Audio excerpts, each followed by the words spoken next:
Thomas and Fergus the traction engine are friends. Fergus is the pride of the cement works. Fergus knows all the rules and obeys them.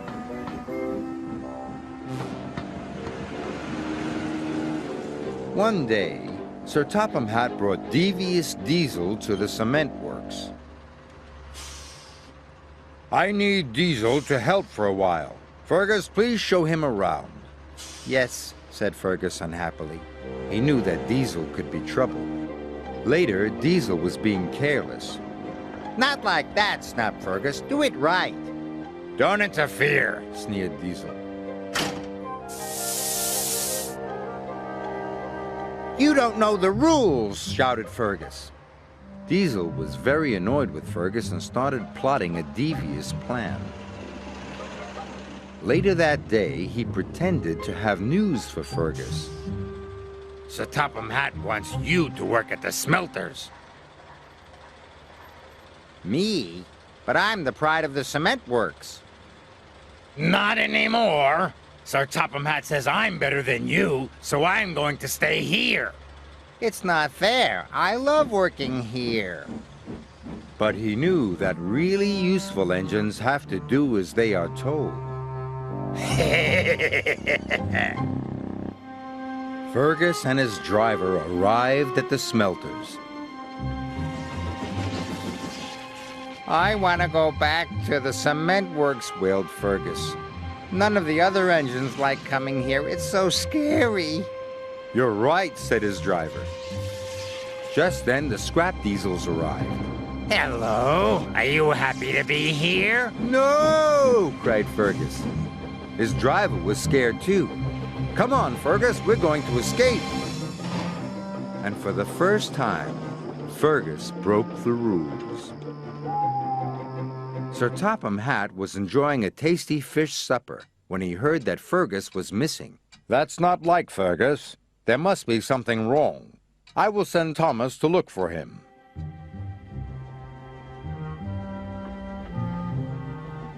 Fergus and his driver turned onto an unused track to find a place to hide. Fergus was frightened. So was Thomas. He puffed up and down the line.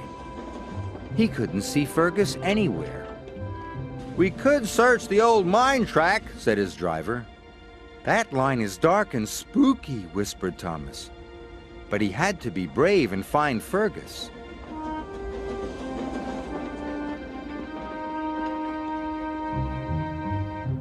Fergus was on a siding. His fire had gone out.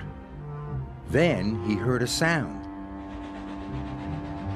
It's an engine, he cried. Fergus, whistled Thomas. Whatever are you doing out here?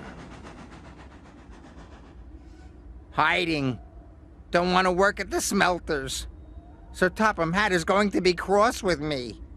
He's not, cried Thomas. He's worried about you. Really? Of course, puffed Thomas. Fergus felt better. Thomas pulled Fergus all the way to the smelter's yard, where he knew Sir Topham Hatt was waiting.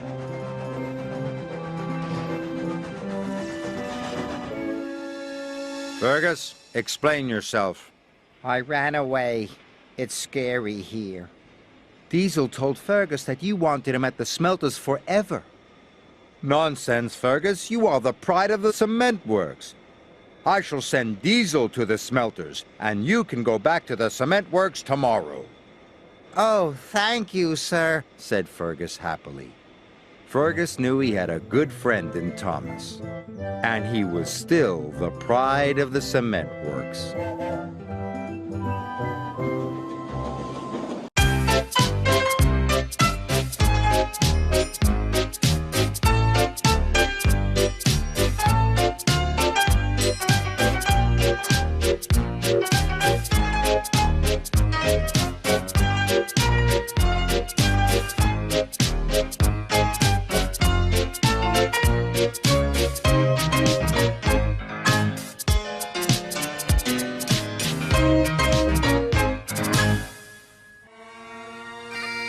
It was a beautiful day on the island of Sodor.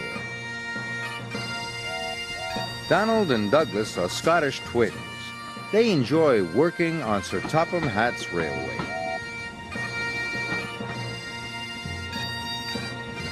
But sometimes they long for Scotland, their old home.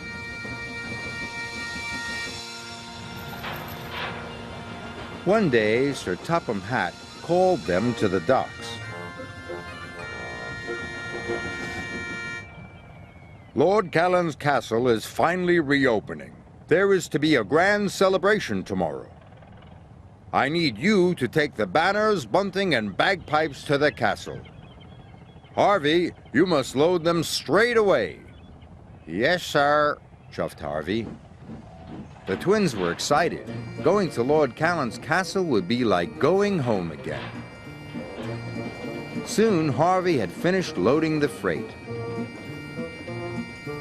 Where are you going? Asked Percy. Lord Callan's castle, Donald proudly announced. By Castle Lock.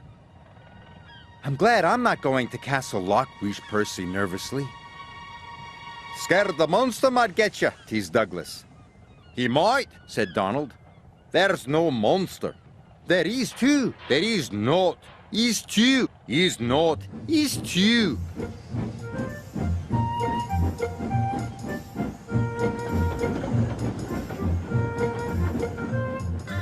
Lord Cannon's castle is in Misty Valley. Donald and Douglas were determined to get the important goods to the castle in time. They puffed proudly around the lock towards their destination. There it is, cried Donald. We're almost there, shouted Douglas. But there was trouble ahead. Trees had fallen across the line. Donald and Douglas stopped just in time. Then, suddenly, there was a loud crash.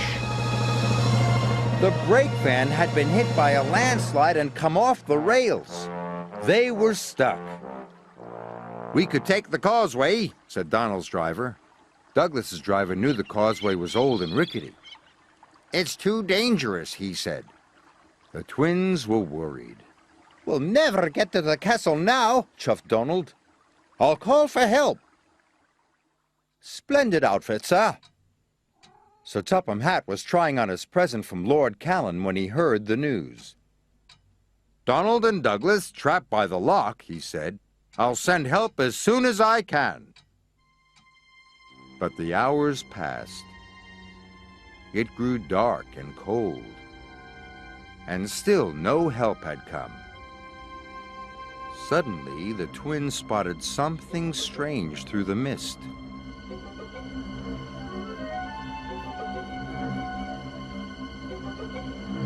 What's that? Called Donald. Is it the monster? Cried Douglas.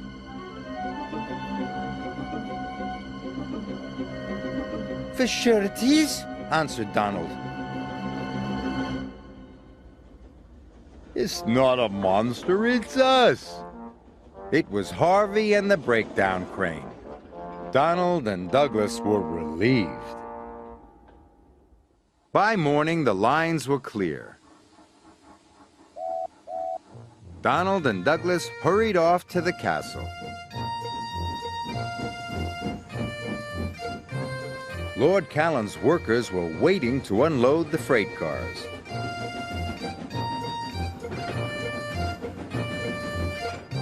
Soon the castle was decorated. The grand opening was a great success. Lord Callan was pleased. A splendid pair of engines!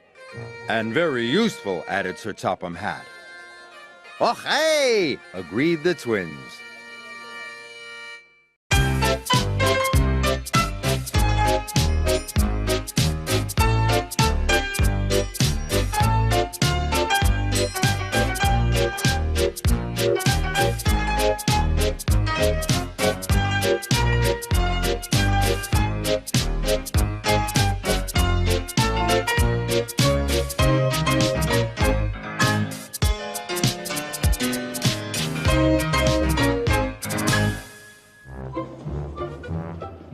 There are many beautiful places on the island of Sodor.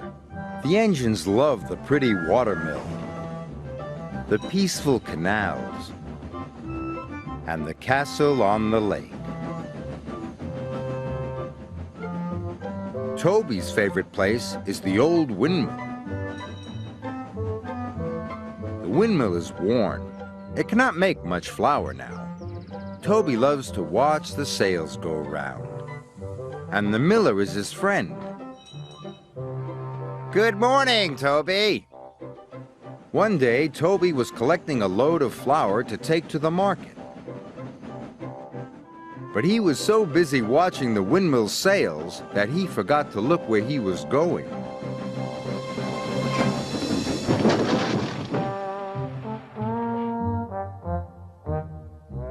All the flour was ruined, and the miller was upset. If I can't sell my flour, I'll have to shut down the windmill. I'm sorry, sighed Toby. Harvey arrived to put the trucks back onto the track. Toby was sad. What will the miller do if his mill shuts down? It's a shame, said his driver, but we must hurry, Toby. There's a storm on the way. Toby couldn't sleep that night. It wasn't the thunder and lightning that kept him awake. He was still worrying about the miller. That stormy night, the old windmill was struck by lightning.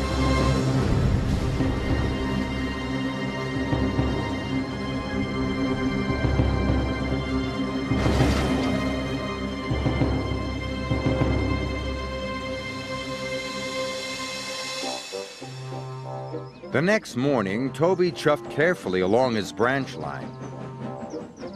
The storm had torn trees from the ground, and the farm buildings had been damaged. Then Toby saw the most shocking sight of all. The windmill is broken, he cried. This means the end of my business, said the miller, sadly. I can't afford the timber to make the repairs. Toby really wanted to help. There must be a way.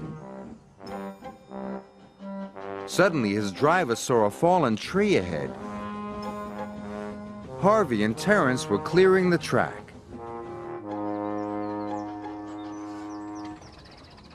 Sir Topham Hatt was cross.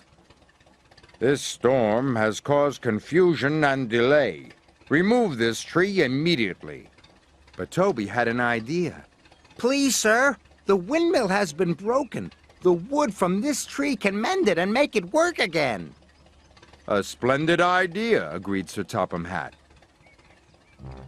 Toby proudly took the tree to the miller.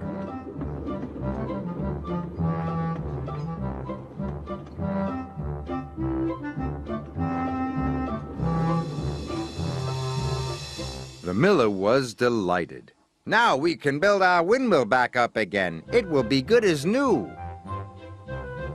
Toby watched as the work began.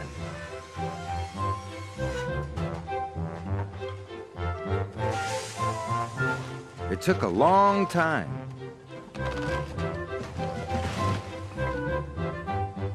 But at last, the windmill was completed. Sir Topham Hatt was most impressed.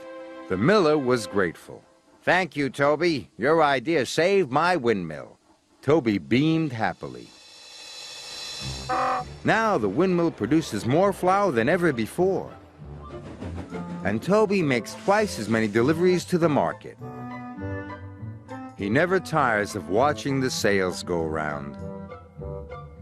And he is very proud that the miller now calls it Toby's Windmill.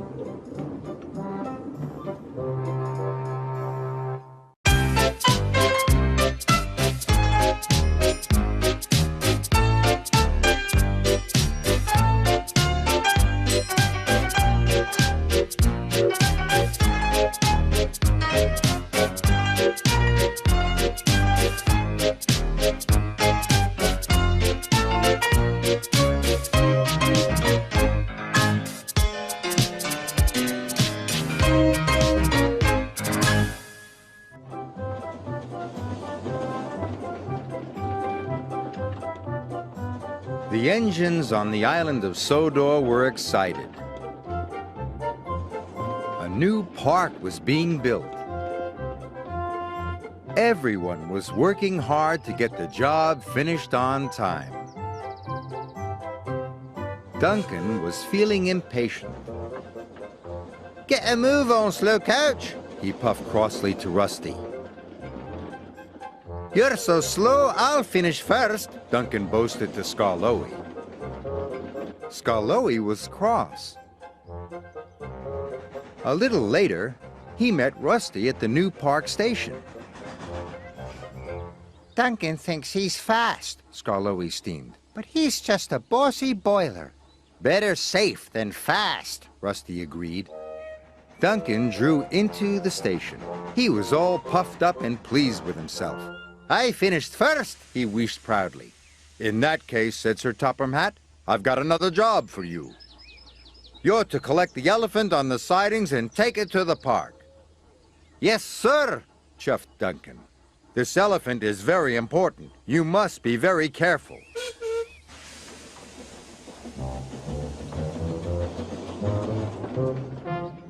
When Duncan saw the elephant, he was surprised.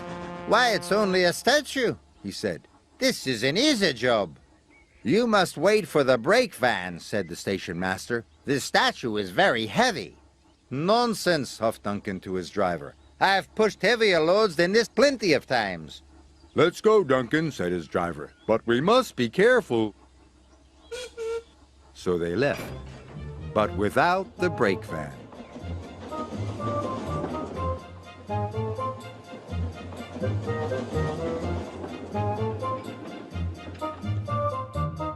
But Duncan wasn't careful. He was impatient. "We'll show them how fast I can be," Duncan whistled.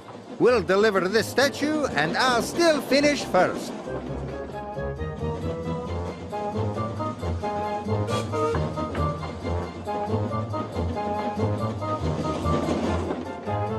Duncan started to speed up.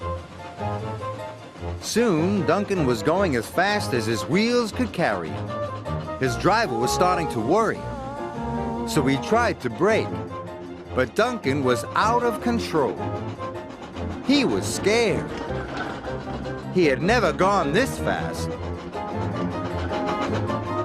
People waved and cars tooted as Duncan sped by. Suddenly, a tractor trundled across Duncan's line. "Look out!" shouted his driver.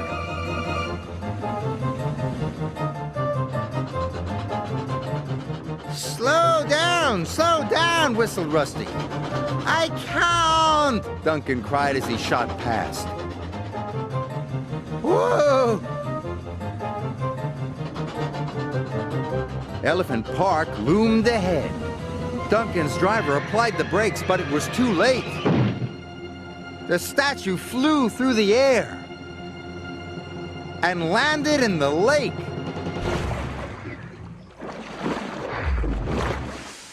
Luckily, nobody was hurt. In no time, Sir Topham Hatt arrived. He was cross. "I told you to be careful. You should have waited for the brake van," he said sternly. "I'm sorry, sir," mumbled Duncan. He felt very embarrassed. Duncan was prepared in time for the opening of Elephant Park. He was very surprised to see the statue was still standing in the lake. "Everyone loves the elephant in the lake," said Lady Hatt. "Even if it was a mistake," added Sir Topham Hatt. "Hooray for Duncan's mistake!" cheered the engines. Duncan blushed and went a deep shade of red.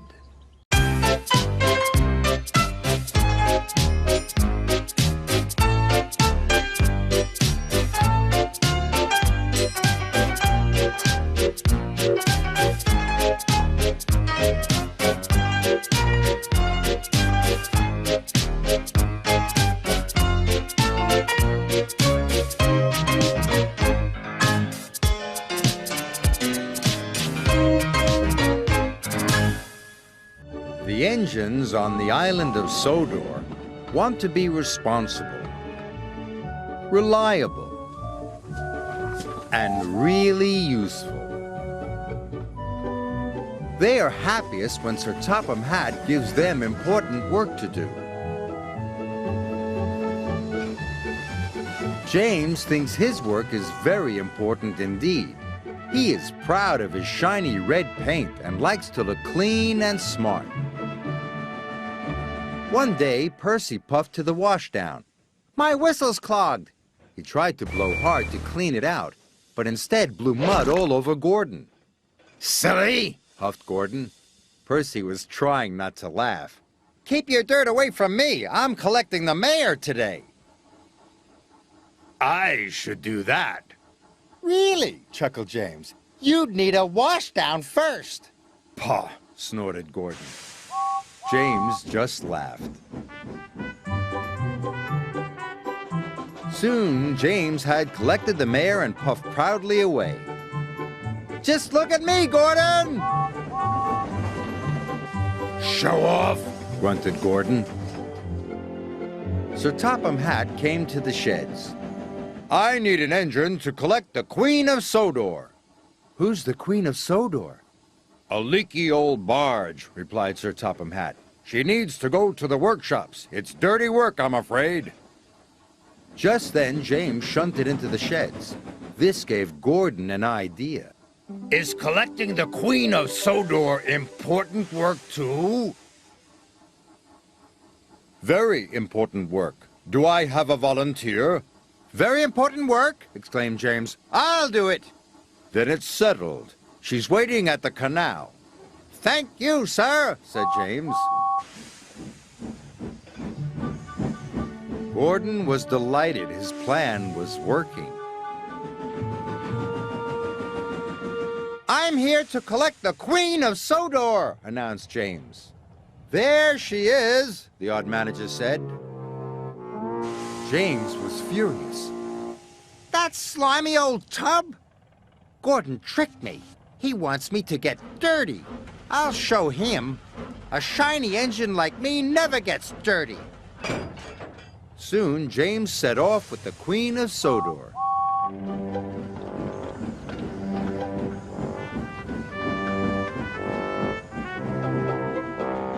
It was a long journey to the workshops. "Shiny and clean," puffed James. Then there was trouble. The tall funnel of the old barge crashed through a pipe. James was sure he'd get covered in sludge. But he didn't. "Shiny and clean," he declared again. The workmen soon cleared the mess, and then James was on his way.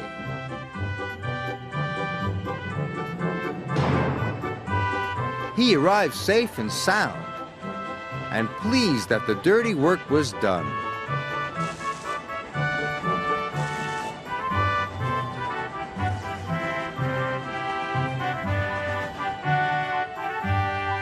When James returned to the sheds, he was very proud of himself.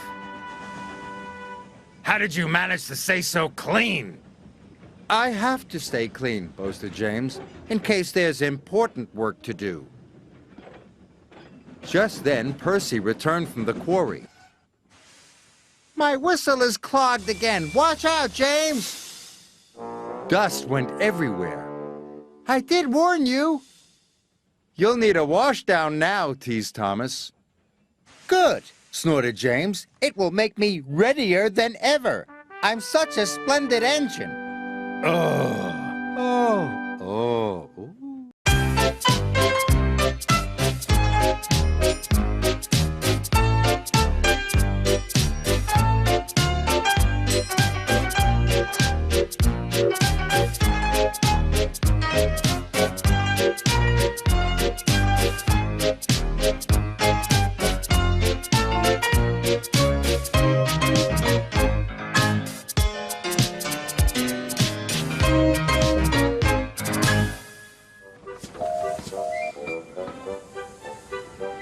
Oliver and Duck are great Western engines.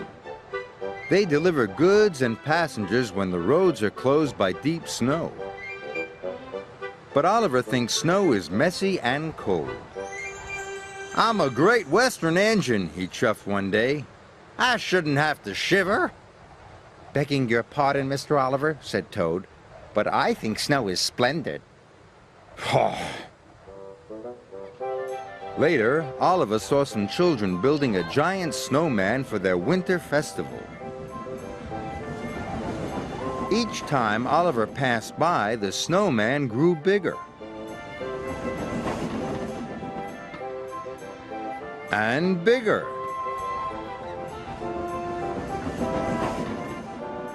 And bigger.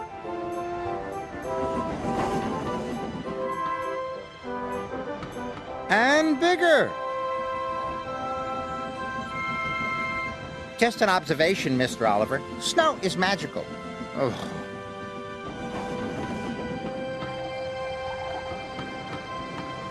Finally, the snowman was completed. Oliver chuffed back to his warm, cozy shed. Sir Topham Hatt was waiting for him.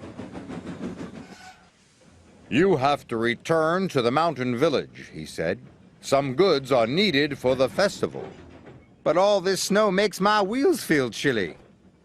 "Really useful engines work hard whatever the weather."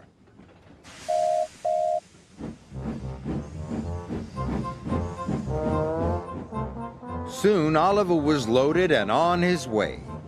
The snow was cold. It had frozen the points and diverted Oliver into the station's sidings. "Whoa, shiver my boiler!" cried Oliver. His driver applied the brakes. "Is there a problem, Mr. Oliver?" "Yeah, there is!"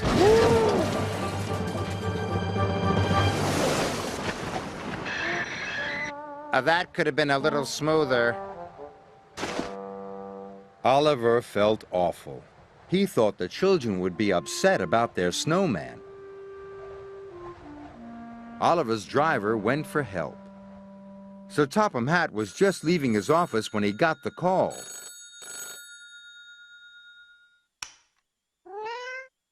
"Duck will bring the breakdown crane first thing in the morning," he said. Oliver's driver returned and told him the news. "I'll be out here all night," moaned Oliver. "I'm afraid so." Luckily, the village inn had a toasty warm room for Oliver's driver. But Oliver was getting colder and colder. His fire had gone out, and his funnel was covered in icicles. "I was right all along. There's nothing magical about snow. Brr." Toad was beginning to think Oliver might be right. Next morning, the children saw the situation. "Look," a little girl shouted. "Our snowman has eyes in its tummy." "No, it doesn't," laughed the little boy. "It's Oliver." That gave the children an idea. When Oliver woke up, he was surrounded by happy children. "Oliver's a wonderful snow engine," they cried. Oliver was so relieved that suddenly he didn't even feel cold anymore. When Duck arrived with the breakdown crane, Oliver didn't want to leave. He was enjoying the winter festival so much. "You were right, Toad," Oliver called. "There are some magical things about snow." "Perhaps, Mr. Oliver," shivered Toad. "Absolutely."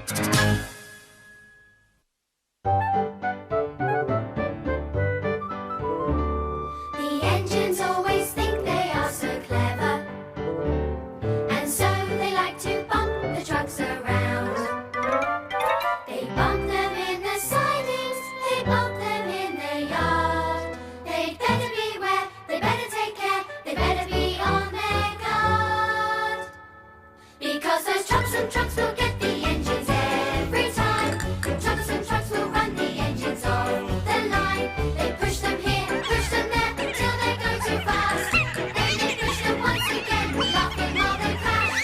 Trucks and trucks will get the engines every time. Trucks and trucks will run the engines off the line. They don't care how big they are, to them it's just a game. Those trucks and trucks will get them all the same. Diesel thinks he is so very smart, bumping all the trucks around the yard. He gets them all in line, then bumps them one more time. Now he thinks that he's in charge. The trucks decide to play another joke, and Diesel's plans will all go up in smoke. He pulls until he breaks the chain. On, he's off the rails again. Because those trucks and trucks will get the engines every time. Trucks and trucks will run the engines off the line. They push them here, push them there, till they go too fast. Then they push them once again, laughing while they crash. Trucks and trucks will get the engines every time. Trucks and trucks will run the engines off the line. They don't care how big they are, to them it's just a game.